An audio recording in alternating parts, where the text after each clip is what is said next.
In April 2023, Russia accomplished something that would change the course of the war in Ukraine. The Russians knew that the Zaporizhia Oblast would be the epicenter of the next major battle. And that's why they built there the most extensive defensive line seen in Europe since World War II. An impressive 800 kilometers of multi-layered fortifications, anti-tank ditches, concrete dragon's teeth, zigzag trenches, and dense minefields.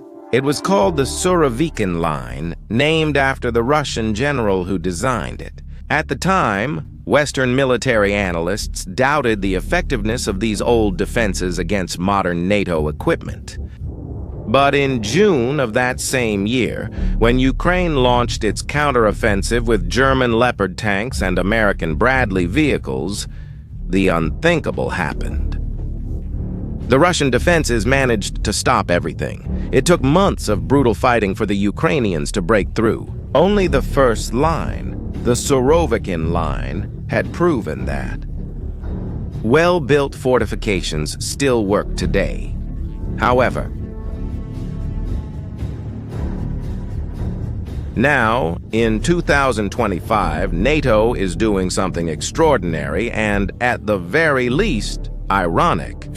They are using Russian tactics against themselves. And do you want to know who is leading this historic turnaround? Little Lithuania, a country with less than 3 million people that many can't even find on the map. But what they're building on the border with Russia is shocking. Consider this. The Lithuanian capital, Vilnius, is only 34 kilometers from the border with Belarus. Now imagine waking up every morning knowing that a dictatorship allied with Russia is practically at your doorstep. And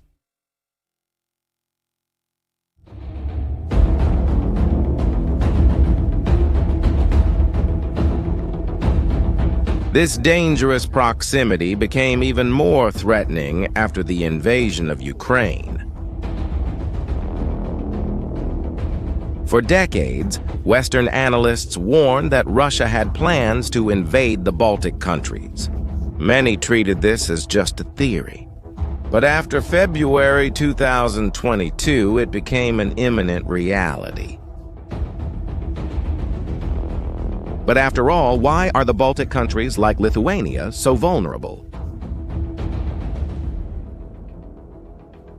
The answer is simple. Their geography. They are practically surrounded. Russia is to the east, Belarus to the south, and there is a specific point on the map that makes NATO strategists stay up at night. The Suwalki Corridor. A strip of land just 65 kilometers wide between Poland and Lithuania, it's the only land connection between the Baltic countries and the rest of NATO. If Russia controls this corridor, Estonia, Latvia, and Lithuania will be isolated. The military calls this NATO's Achilles heel. War simulations show that without adequate defenses, Russia could take over the Baltic countries in just 60 to 72 hours. And that's long before any significant NATO reinforcements could arrive.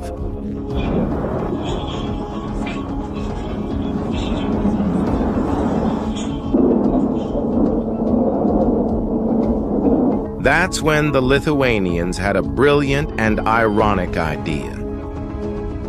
If Russian defensive tactics worked so well against NATO in Ukraine, why not use the same tactics against Russia itself?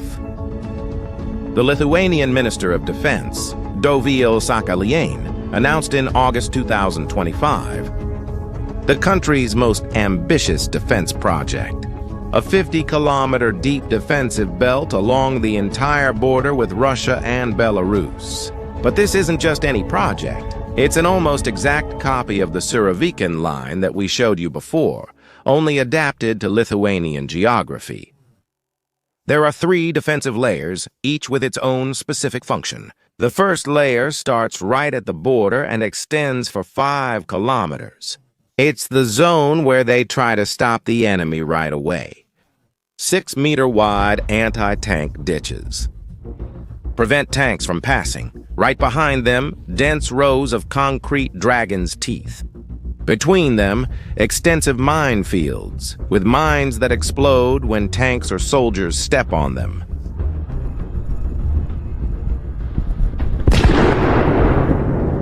To be able to do this, Lithuania withdrew from an international agreement that banned anti-personnel mines. And with that, it could use them without breaking the rules. They bought 85,000 anti-tank mines for $58 million. In addition, they acquired another $11 million worth of additional mines. Fortified trenches and combat points complete this first barrier. The second layer goes from 5 to 20 kilometers from the border. It's the zone where they try to disorganize those who managed to get past the first one. Giant warehouses store tons of barbed wire, concrete blocks, and metal structures to block tanks. Bridges have been prepared to be blown up if necessary, preventing rapid advances to complete more trench lines and fortified positions. The third layer, meanwhile, stretches from 20 to 50 kilometers from the border. It's the final defense zone. Trees will be cut down along the main roads to force invaders to go through specific paths, where they can be attacked more easily. This layer puts Vilnius behind the third line of defense. As you can see, each layer has a specific military objective. The first one stops and wears down the initial attack. The second breaks and disorganizes the forces that manage to get through. The third directs the few who remain to positions where they can be destroyed by NATO troops, who have arrived as reinforcements. But do you know what's most impressive about this story? The cost of turning an entire country into a fortress. That's because Lithuania is investing 1.1 billion euros over 10 years. For a small country, that's a gigantic investment. They already spend 5.5% of everything the country produces on defense, one of the highest proportions in NATO. The first phase of this project goes until 2028. The goal is to have the basic defenses working before 2030, when military analysts predict a possible Russian invasion, and Lithuania is not alone in this endeavor. In January 2024, Latvia, Estonia, and Lithuania itself announced the Baltic Defense Line. This is a coordinated project with an important goal: to fortify 1,600 kilometers of border with Russia and Belarus. Estonia is building 600 reinforced concrete bunkers for 60 million euros. Each bunker can withstand the direct impact of a 152-millimeter artillery shell, the type of ammunition that Russia uses the most. Latvia, in turn, has invested 300 million euros over 5 years. Dragon's teeth, anti-tank ditches, and storage for engineering equipment. Poland, on the other hand, has built the most ambitious project in the far south, called the Eastern Shield. It is investing 2.4 billion euros to fortify 700 kilometers of border by 2028. The Polish project combines traditional physical barriers with modern technology, cameras that detect drones, satellite monitoring, and equipment to block enemy communications. But even with all this investment, it's inevitable to wonder, will these fortifications really work? After all, history offers quite contradictory examples. The famous French Maginot Line failed in 1940 because the Germans simply went around it through Belgium. The Russian Surovikin Line, on the other hand, worked perfectly, in 2023 at least for a while. The difference here is crucial. The new Baltic defenses have no weak points on the flanks. They cover the entire border. The only non-fortified area is the Suwalki corridor, which connects to Poland and will be defended by all of NATO. But building defenses is one thing. Making them work in practice is something completely different. That's why Baltic planners studied in detail why the Surovikin line worked so well. The answer they found was revealing. An old military strategy called elastic defense works more or less like this. Rather than trying to stop an attack on a fixed line, like a wall, you let the enemy come in a little, but you wear them down in several layers until they're too weak to keep going. The Soviets used this tactic successfully against the Germans at the Battle of Kursk in 1943. The Russians perfected the technique in Ukraine. Now, NATO is learning from the enemy to defend itself against that very enemy. This is an extraordinary military situation. The Western Alliance is literally copying the defensive tactics that the Russians have always used, but this time to protect themselves from Russia itself. And these fortifications go far beyond concrete and steel.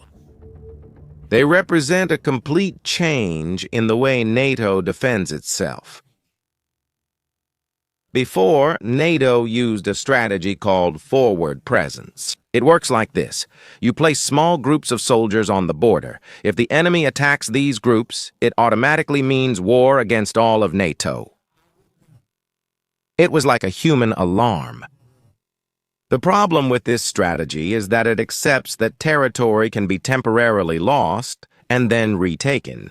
But after seeing what happened in the areas of Ukraine occupied by the Russians, the Baltic countries decided that this is unacceptable.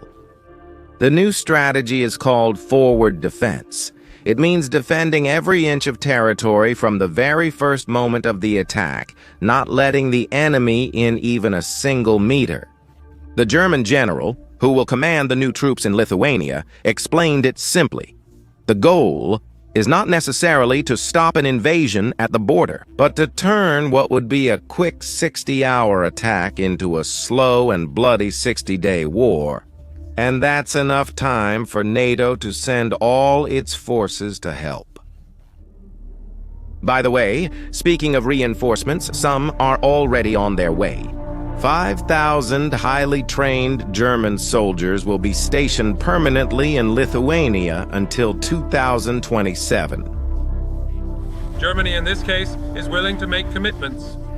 3 elements ensure credible deterrence. And, if necessary, the readiness to defend this country's NATO territory. Second, by providing credible, robust, and deployable forces. Third, it's about reliability. Reliable forces in relation to our allies, our partners for this country, Lithuania.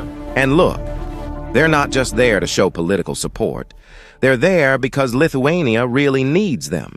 With only 23,000 soldiers, Lithuania doesn't have enough people to operate such a large defensive system on its own.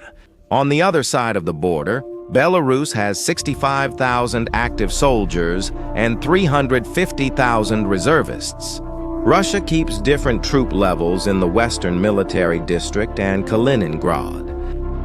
Before the Ukraine war, Kaliningrad had 25,000 Russian soldiers. Now it's estimated at 10,000, but they are equipped with tactical nuclear weapons.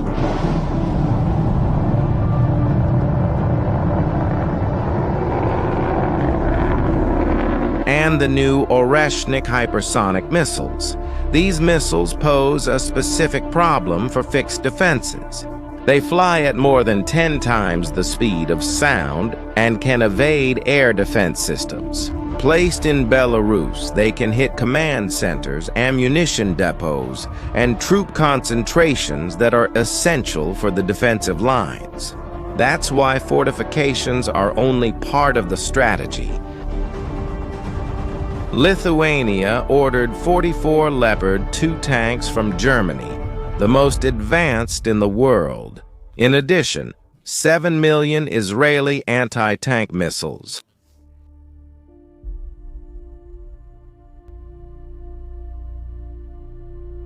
And they restocked their artillery ammunition supplies. Military exercises also increased.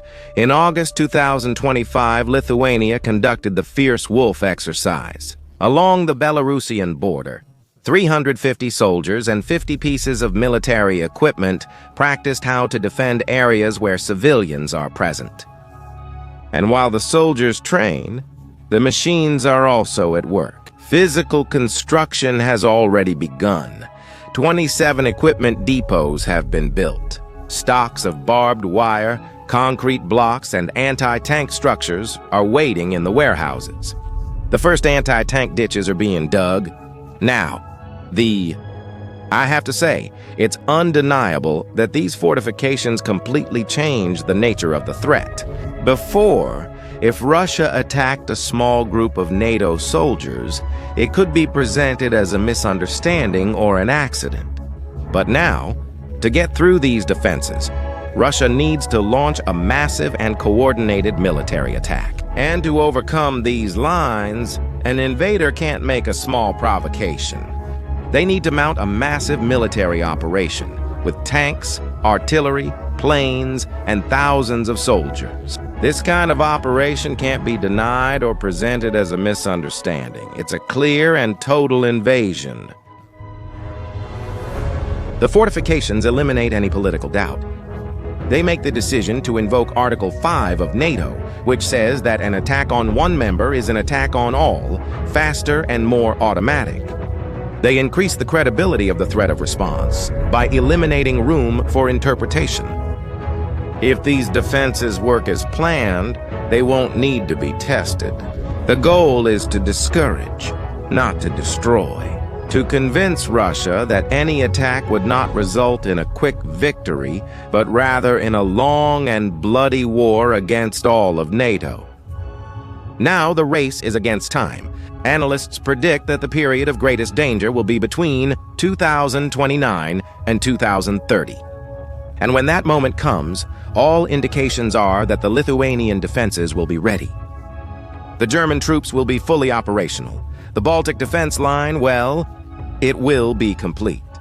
As you can see, the Surovikin line taught the world that fortifications still matter today. Now, the very targets of that lesson are applying it against its creators. If history has a sense of irony, this must be one of its greatest demonstrations. And what do you think about this strategy? Do you believe these fortifications will be able to discourage a possible Russian invasion, or will they just delay the inevitable? Leave your opinion in the comments. If you found this content useful, subscribe to the channel and share it with anyone else interested in military analysis and geopolitics. See you in the next video.